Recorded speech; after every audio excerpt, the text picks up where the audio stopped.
बिस्मिल्लाहिर्रहमानिर्रहीम। सबसे पहले तो Junaid and Eshal, thank you very much for inviting to today's programme. मेरे ख्याल में जहां तशवीश हो रही है वो बिल्कुल सही हो रही है, क्योंकि यही दो ममालिक हैं, इजराइल और इंडिया, जिन्होंने ना सिर्फ वेस्ट एशिया में बल्कि पूरे मुस्लिम ममालिक के अंदर एक जिसको कहते हैं कि एक यानी कि लड़ाई का माहौल पैदा किया हुआ है। अगर आप नोट करें कि पिछले 3-4 साल के अंदर इजराइल ने एटलीस्ट 10 इस्लामी ममालिक के साथ लड़ाई की है, और पिछले 4 साल में उन्होंने तकरीबन 2.5 लाख मुसलमानों को सिर्फ गल्फ और मिडिल ईस्ट में मारा है। पिछले 3-4 दहाइयों से जब वेस्टर्न अलायंस ने गल्फ को एक तरीके से डिफेंस कवर देने का इरादा किया, तो जुनेद इस जगह जो है उन्होंने जो लोकल जिसको कहते हैं कि हेजेमॉन था वो इजराइल बनाया, और उन्होंने पूरी कोशिश की कि किसी तरीके से जो गल्फ कंट्रीज हैं वो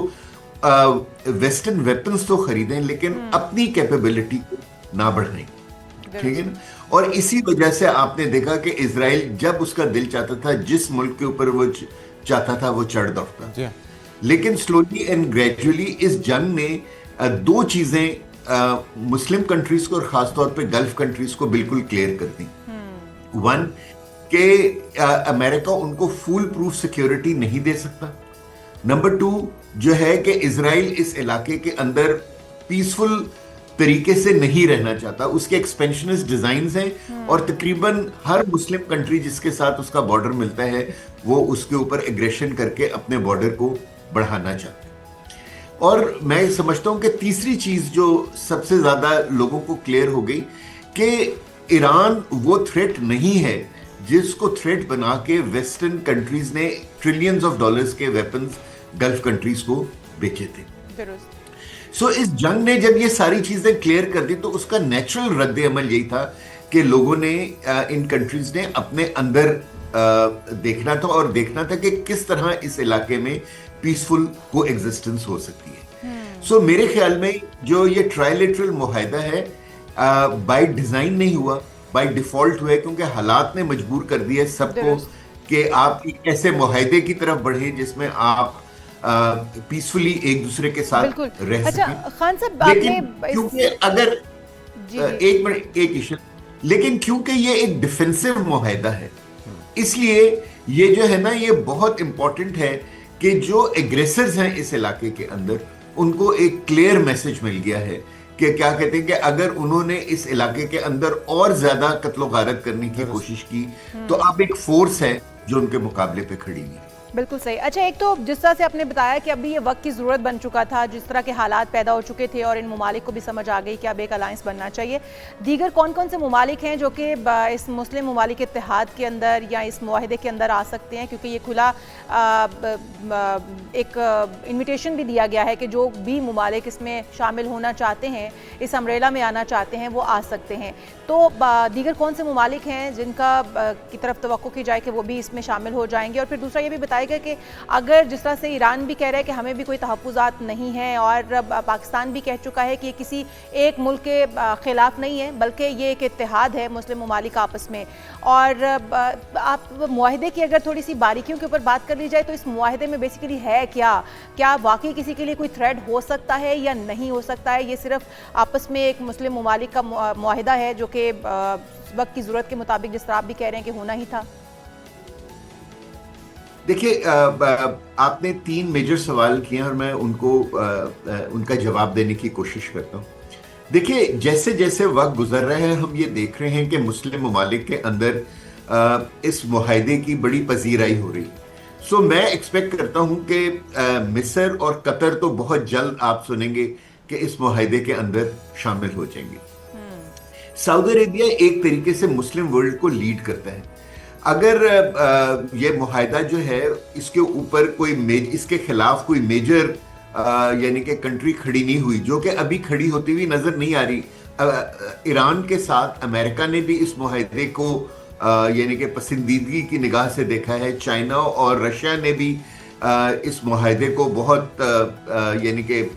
उसके बारे में अच्छे अल्फाज से कमेंट्स दिए हैं। सो मैं ये समझता हूं कि आप स्लोली एंड ग्रेजुअली देखेंगे कि वो सारी कंट्रीज जो कि क्या कहते हैं इस इलाके के हेजेमोन जो इजराइल है उससे अफेक्टेड हैं, वो इस मुआहदे का हिस्सा बनने की कोशिश करेंगी। हाँ, जैसे अभी हमने कहा मिस्र और कतर, फिर आप देखिएगा कि सीरिया, लेबनान, इराक, यूएई, ये सारी कंट्रीज जो हैं ये सब इस मुआहदे का हिस्सा बनना चाहेंगी, क्योंकि जिस तरह मैंने आपसे पहले अर्ज किया कि ये सारी कंट्रीज हैं, इनके पास वेपन्स तो हैं, इन्होंने पैसा है क्योंकि इनके पास था तो इन्होंने वेस्टर्न और अमेरिकन वेपन्स तो खरीद लिए, लेकिन इन्होंने अपनी डिफेंस फोर्सेस को इस तरह बिल्डअप नहीं किया कि वो इजराइल के खिलाफ खड़ी हो सके।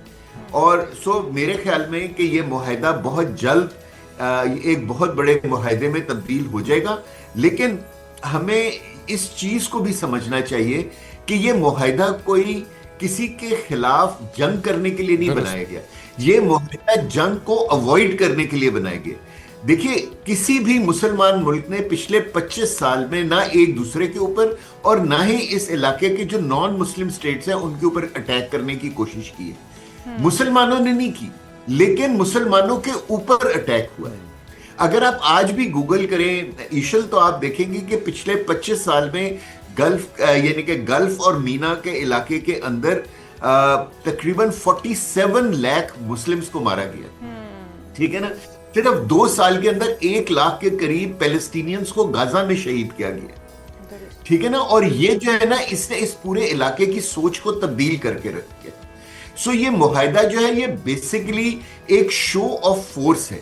कि मुस्लिम ममालिक की जो 3 बेहतरीन